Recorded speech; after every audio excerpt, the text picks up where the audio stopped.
Finished with the survey? Good. Now we can move on to step 2. Step 2 is flip your content. Now, it's important to keep in mind that the same taxonomy, Bloom's taxonomy that we've used in a traditional sense, still applies in a flipped learning environment. However, we flip it, and that's what that chart below indicates. The lowest levels should have the least importance. They shouldn't be where students spend most of their time. And unfortunately, in traditional classroom, that's what happens. The lower levels of Bloom's taxonomy are inside the classroom. It's a lecture, it's a worksheet, it's front-loading, giving the students what they need to know so that they can put it to work and then begin to operate in the upper levels of Bloom's taxonomy. However, in a flipped learning environment, those upper levels of Bloom's taxonomy go inside the classroom.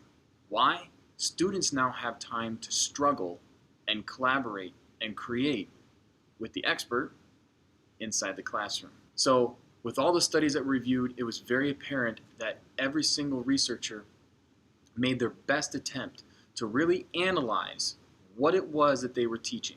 They took everything that was considered lower level Bloom's taxonomy and they pushed it outside the classroom. In most cases, this was through videos. So creating those videos is also very important. Lots of studies indicated and actually collected qualitative surveys from students that indicated what worked with the videos and what didn't work with the videos, and that information is also down below. But what I would like you to do with step number 2, or what's going to be the most helpful, is taking a look at a lesson that you typically teach, one that you've maybe taught every single year and really haven't changed a whole lot. One that probably fits more of a traditional model as well, where there's maybe a lecture or some type of front loading within the class followed by some type of homework outside the class. And what we're going to do is list that lesson and those activities out. And then you're going to cookie cut it, sort of take those activities and identify them.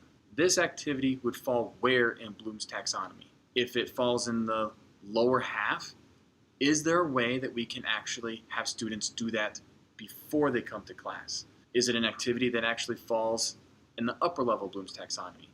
Is there an activity or a way that we can actually expound on that inside the classroom? And that's what we're trying to get you to do, is think about your content and where does it fall on the levels of Bloom's taxonomy. You'll find that in the handouts down below as well. Have fun and good luck.